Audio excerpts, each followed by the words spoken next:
Cordial saludo para todos. Mi nombre es Beatriz Elena Cardona, estudiante de la especialización en neuropsicología de la Corporación Universitaria Iberoamericana. En el siguiente video quiero hablarles un poco sobre percepción, transducción, procesamiento subcortical, corteza cerebral y tipos de amnosias. ¿Qué es la percepción? Es la capacidad para captar, procesar y dar sentido de forma activa a la información que alcanzan nuestros sentidos. Es decir, que la percepción es el proceso cognitivo que nos permite interpretar nuestro entorno a través de los estímulos que captamos mediante nuestros órganos sensoriales y el sistema nervioso central de manera conjunta, donde el cerebro interpreta las sensaciones que recibe, formando una impresión consciente o inconsciente de lo que sucede a su alrededor. Cada individuo capta la realidad de manera distinta, donde cada quien planta posturas sobre una idea o visión de algo. Es decir, es una realidad construida por cada mente. La percepción es un proceso mental, responsable de dar sentido al mundo que nos rodea. Es un proceso único y específico, con una realidad personal única y diferente a los demás. Transducción sensorial. Consiste en la transformación de la energía en potenciales de acción mediada por una variación del potencial del receptor de la membrana en reposo, generado por un estímulo, lo que convierte el estímulo físico en una señal neurológica, y esta es enviada al sistema nervioso central.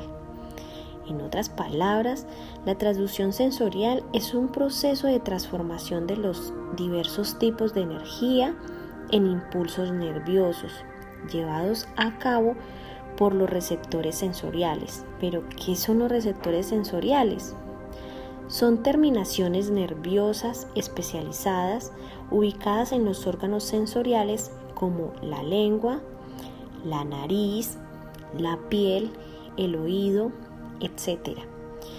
Y claro, los órganos internos capaces de captar estímulos internos o externos generando impulsos nerviosos y sensaciones.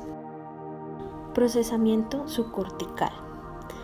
La estructura subcortical principal del procesamiento de información es el tálamo.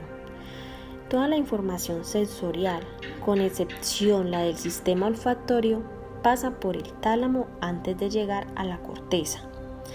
Ejemplo, en el caso del procesamiento de la información auditiva, la información proviene del nervio auditivo, llega a los núcleos cocleares del bulbo raquídeo y transcurre por varias vías paralelas, terminando en el núcleo geniculado medial del tálamo.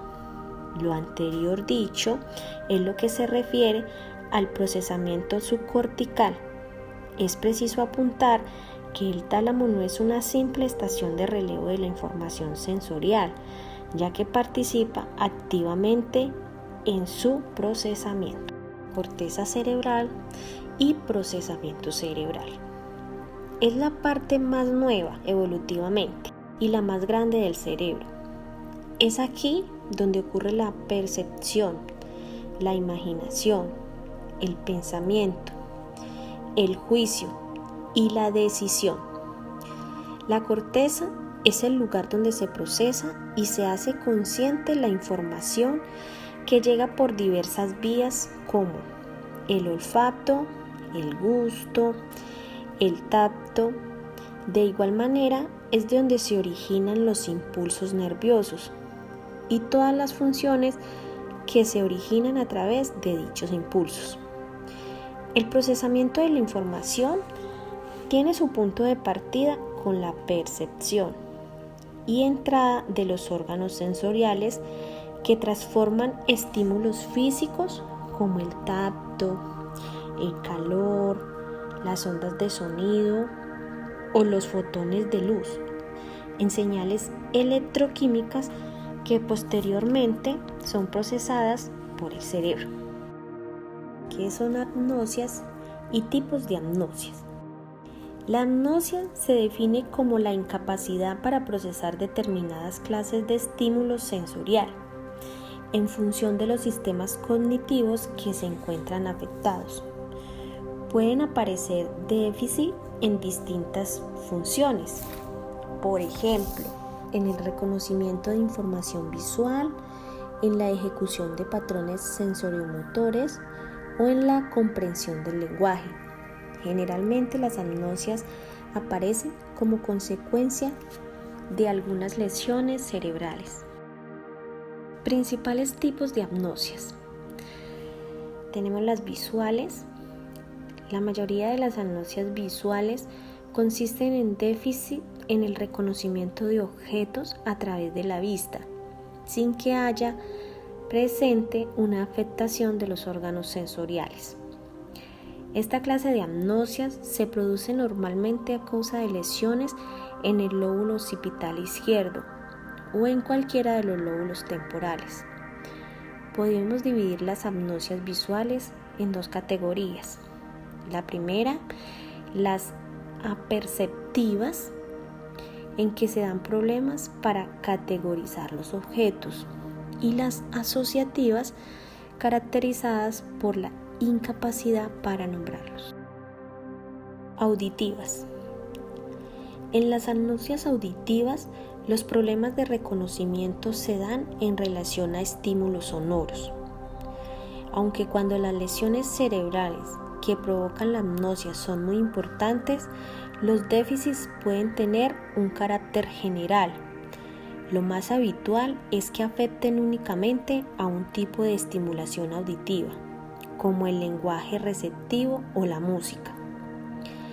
La agnosia auditiva verbal, también conocida como sordera pura para las palabras, es una de las agnosias más relevantes dentro de esta categoría. En estos casos, la persona afectada tiene dificultades para distinguir los sonidos del aula del resto de estímulos auditivos que percibe, o bien para recuperar el significado de los conjuntos de fonemas. Táctiles o somatosensoriales. La agnosia táctil se puede definir como una incapacidad para identificar objetos a través del tacto, basándose en aspectos como su textura o en su tamaño, a pesar de que no se den alteraciones de tipo sensorial. Motoras o apraxias. El término apraxia motora se usa de forma muy infrecuente debido a la gran popularidad de uno de sus sinónimos, apraxia. Las apraxias consisten en dificultades para recordar y ejecutar esquemas motores aprendidos de forma intencional. No obstante, los mismos movimientos pueden aparecer de forma espontánea en sus contextos naturales. Se han descrito 3 tipos principales de agnosia motora. La apraxia ideacional, en que se dan dificultades para llevar a cabo secuencias de movimiento. La ideomotora, caracterizada por la incapacidad para ejecutar acciones en respuesta a una petición verbal. Y la constructiva, que consiste en problemas para construir formas o para dibujar figuras. Y tenemos las corporales. En las agnosias corporales se da una incapacidad para identificar el propio cuerpo. Hablamos de somatognosia cuando los problemas se relacionan con todo el cuerpo, de hemiasomatonosia si aparecen solo en una de sus mitades, y de autotopanopsia en los casos en que la persona es capaz de ubicar espacialmente las partes de su cuerpo. Eso es todo, espero que les haya gustado el video y que la información sea suficientemente clara. Muchísimas gracias.